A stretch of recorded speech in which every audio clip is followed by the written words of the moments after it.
Assalamualaikum warahmatullahi wabarakatuh. Yang terhormat kepada Ibu Yoma Hatima, Magister Pendidikan selaku dosen mata kuliah Bahasa Indonesia, dan teman-teman semuanya. Perkenalkan, nama saya Dewa Anggraini. Saya akan menjelaskan tentang keterampilan berbahasa Indonesia pada aspek menulis, membaca, berbicara, dan menyimak. Dan saya akan menjelaskan aspek-aspek tersebut. Yang pertama, aspek menulis. Menulis merupakan suatu keterampilan berbahasa yang dipergunakan untuk berkomunikasi secara tidak langsung, tidak secara tatap muka dengan orang lain. Menulis merupakan suatu kegiatan yang produktif. Menulis memiliki jenis-jenisnya, yaitu narasi, deskripsi, eksposisi, argumentatif, dan persuasif. Narasi yaitu karangan ekspositoris maupun imajinatif yang menyampaikan informasi tertentu berupa tindakan yang terjadi dalam suatu rangkaian waktu. Deskripsi yaitu karangan yang menyampaikan informasi tentang situasi dan kondisi suatu lingkungan. Penyampaiannya dilakukan secara objektif apa adanya dan terperinci. Eksposisi, yakni karangan yang menyampaikan informasi tentang suatu hal. Penyampaiannya dilakukan dengan tujuan menjelaskan, menerangkan, dan menguraikan suatu hal, sehingga pengetahuan pembaca menjadi bertambah. Argumentatif, yakni tulisan yang menyampaikan informasi tentang suatu hal. Penyampaiannya dilakukan dengan tujuan mempengaruhi, memperjelas, dan meyakinkan. Persuasif, yakni tulisan yang menyampaikan informasi tentang suatu hal. Penyampaiannya dilakukan dengan tujuan mempengaruhi, meyakinkan, dan mengajak. Apa sih fungsi dari menulis itu? Fungsi utama dari menulis adalah sebagai alat komunikasi yang tidak langsung. Pendidikan sangat memerlukan tulisan sebagai hasil.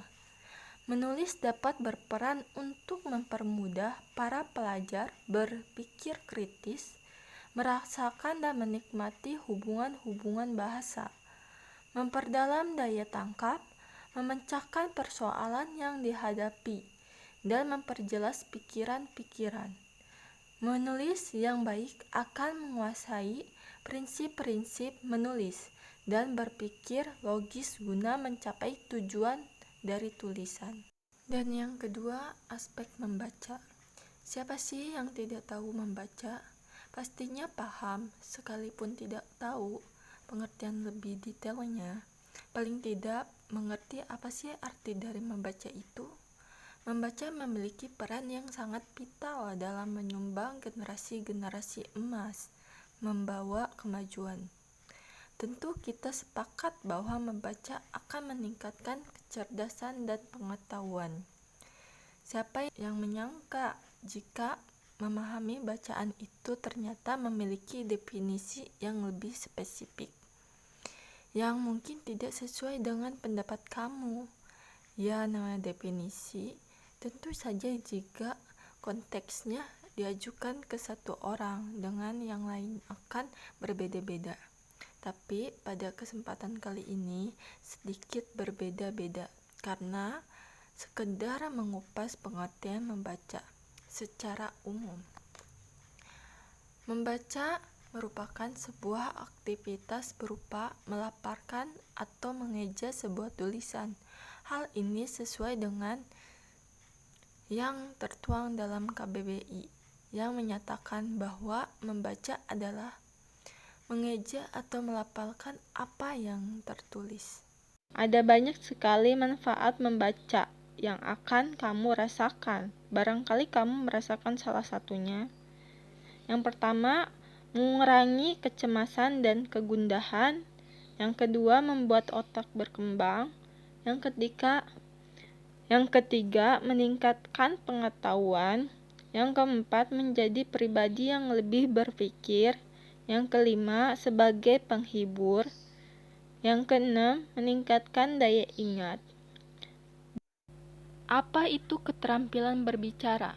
Keterampilan berbicara adalah sebuah kemampuan berbahasa dalam mengucapkan bunyi-bunyi artikulasi atau pengucapan kata-kata untuk mengekspresikan, menyatakan, menyampaikan ide, pikiran, pendapat, gagasan, dan perasaan kepada orang lain.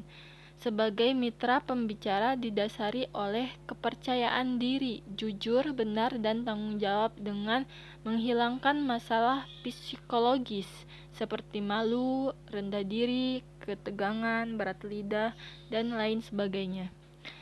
Pembicara merupakan suatu proses penyampaian informasi, ide, atau gagasan dari pembicara kepada pendengar. Dalam menyampaikan informasi secara lisan, seorang pembicara harus mampu menyampaikannya dengan baik dan benar, agar informasi tersebut dapat diterima oleh pendengar. Untuk menjadi pembicara baik, pembicara harus mampu menangkap informasi secara kritis dan efektif. Hal ini berkaitan dengan aktivitas menyimak. Apabila pembicara merupakan seorang penyimak yang baik, maka ia mampu menangkap informasi dengan baik. Dan di sini ada tujuan keterampilan berbicara. Tujuan berbicara secara umum adalah karena adanya dorongan keinginan untuk menyampaikan pikiran atau gagasan kepada orang lain. Sedangkan tujuan secara khusus ialah mendorong orang untuk lebih semangat, mempengaruhi orang lain agar mengikuti atau menerima pendapat, menyampaikan sesuatu informasi kepada lawan pembicara, menyenangkan hati orang lain, memberi kesempatan lawan bicara untuk berpikir dan menilai gagasannya. Pembelajar dalam melatih keterampilan berbicara harus mampu memberikan kesempatan kepada setiap individu mencapai kemampuan berbicara dengan baik. Dan ada beberapa jenis-jenis keterampilan berbicara. Bercerita, berdebat, diskusi, wawancara, pidato dan ceramah, percakapan. Dan yang terakhir, aspek menyimak. Menyimak adalah proses mendengar dengan pemahaman dan perhatian terhadap makna dan pesan bunyi itu. Jadi dalam proses menyimak sudah termasuk mendengar. Sebaliknya, mendengar belum tentu menyimak. Apa sih yang dimaksud menyimak?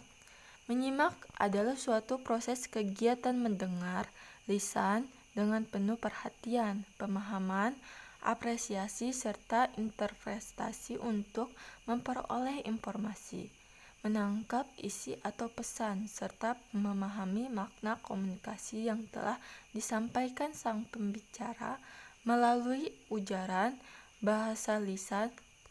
Inti dari kegiatan menyimak adalah untuk mendapatkan informasi dengan tepat.